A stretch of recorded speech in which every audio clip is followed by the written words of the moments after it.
It was a warm spring evening in the suburban town of Maplewood. The streets were lined with towering oak trees, their branches stretching out like protective arms over the neighborhood. The sun was setting, painting the sky in hues of gold and pink, while the scent of freshly cut grass drifted through the air. Inside a cozy two-story home at the end of Willow Lane, the Harper family was winding down. The house felt alive with the rhythm of family life, the soft hum of a dishwasher, the occasional clink of a mug on a counter, and the gentle laughter of two children. David Harper, the father, sat on the living room couch, reading a newspaper, though his attention often wandered to the backyard where the children played with their dog Max. Sarah Harper, the mother, was in the kitchen preparing a tray of cocoa and snacks, humming softly to herself. 12-year-old Ethan, the son, and 9-year-old Mia, the daughter, were building a fort in the living room with blankets and chairs. Their laughter echoed through the house, a sound that carried warmth and comfort. Though the house was peaceful, David and Sarah shared a look across the room, one that said, "There are lessons to be learned tonight if we can guide them gently." Chapter 1. The Family Meeting. "Ethan, Mia, can you come here for a moment?" Sarah called from the kitchen. The children scrambled out of their blanket fort, curious. "Mom, what's up?" Ethan asked, brushing crumbs off his hands. Sarah and David exchanged a small smile. "We want to have a little family meeting," David said. "Nothing scary, just important."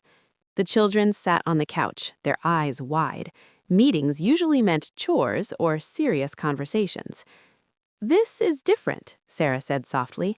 "We want to tell you a story that will help you understand choices, consequences, and why the way we treat each other matters." Ethan and Mia looked at each other, intrigued. David leaned forward. "Life isn't always easy. Sometimes we face challenges that test our patience, our honesty, and our compassion. But through these experiences, we learn what it means to be a family." The children nodded, settling into the quiet anticipation of a bedtime story, even though it was still early evening. Chapter 2. The Moving Box Dilemma. One weekend, the Harpers were packing up a few boxes to donate to a local charity. Ethan held a stack of books, some worn and old, but meaningful to him. "I don't want to give these away," he exclaimed. Sarah knelt beside him. "Ethan, remember how many kids might enjoy these books? They can make someone else as happy as they made you." "But these are my favorites," Ethan insisted. David smiled gently. Sometimes giving something away doesn't mean losing it. It means sharing its magic with someone else. Mia, who had been sorting clothes for donation, added, "I like thinking that someone else will enjoy what I loved. It feels nice." Through the discussion, Ethan realized that letting go wasn't always bad. In fact, sometimes it was the first step towards empathy, understanding someone else's joy as much as your own. Chapter 3. The School Project.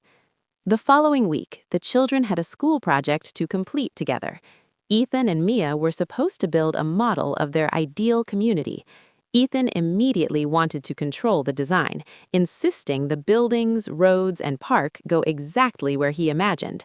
Mia, however, had ideas too. She wanted a library near the pond and a small garden for everyone to enjoy. David noticed the tension rising. "Why don't you both explain your ideas fully before deciding?" he suggested. Sarah added, "Listening doesn't mean agreeing, it just means understanding where the other person is coming from." The children took turns sharing their vision. Slowly, Ethan realized that Mia's garden would make the park more beautiful, and Mia understood why Ethan wanted the library close to the school. In the end, they combined both visions, creating a model that was better than either had imagined alone. This project became a powerful lesson. Compromise and collaboration often lead to outcomes richer than individual effort. Chapter 4. The Lost Dog Incident. One afternoon, Max, the family dog, ran out of the yard during a walk and vanished down the street. Panic set in quickly. Ethan and Mia felt helpless, their eyes wide with worry. David instructed them calmly. We're going to find him, step by step. Panicking won't help." The family split into pairs. David and Ethan checked the neighborhood block by block, while Sarah and Mia went to nearby parks and alleys. Hours passed. Just as the sun dipped low, they found Max near a community center, happily sniffing a patch of flowers, unaware of the chaos he caused. Relief washed over everyone. David said, "This reminds us that staying calm, working together, and being persistent pays off." Sarah added, "And we learned to be responsible for those we care about, including our furry family members." The children nodded, appreciating the lesson that patience, teamwork, and vigilance mattered in small and big situations. Chapter 5. The Neighbor's Help. A few days later, the Harpers learned that the elderly neighbor, Mrs. Thompson, had fallen ill and couldn't care for her garden. "Let's help her," Mia suggested. Ethan hesitated. "But what if we make it worse?" David smiled. "Helping doesn't have to be perfect. It's about effort and kindness." Together, the family weeded, watered, and tended to the garden. Mrs. Thompson's smile was radiant. "Thank you for your help. You made my day," she said.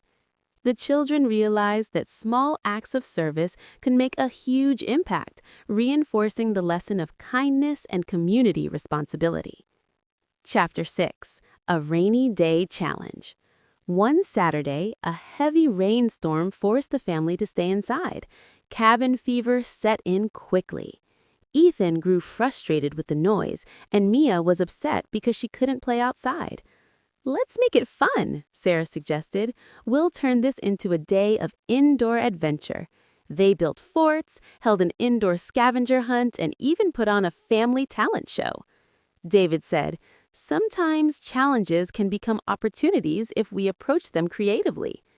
The children learned that adaptability and optimism made life brighter, even during obstacles beyond their control. Chapter 7. Sibling Conflict and Resolution. As the days went by, sibling tensions emerged, as they always do. One afternoon, Mia accidentally spilled juice on Ethan's science project. He erupted in anger. "Why do you always ruin everything?" he yelled. Mia's eyes filled with tears. "It was an accident." David and Sarah intervened. "It's okay to feel upset," David said, "but yelling doesn't solve the problem." They guided the children through an apology and solution process. Mia helped fix the project, Ethan practiced forgiveness, and both learned that conflicts, when handled thoughtfully, strengthen their bond rather than breaking it. Chapter 8. Learning Gratitude. One evening, Sarah gathered the family in the living room. "Let's share 3 things we're grateful for today," Sarah suggested. Ethan shared that he was grateful for his soccer team. Mia said she was thankful for her art supplies and the park near their house. David shared gratitude for the supportive community, while Sarah expressed appreciation for their health and togetherness. The simple ritual became a nightly habit, teaching the children that recognizing blessings helped them feel content, calm, and happy even on challenging days. Chapter 9. The Big Community Project. The Harpers learned about a local initiative to clean the town park. They decided to participate as a family. The children painted benches, planted flowers, and picked up trash. "Working together for a bigger purpose feels good," Ethan said. "And it teaches responsibility," Mia added. David nodded. "It also teaches that each action, no matter how small, can make a difference."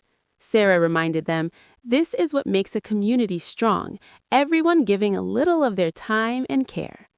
Chapter 10. Bedtime Reflection. At night, after all their activities, the Harpers gathered for reflection before sleep.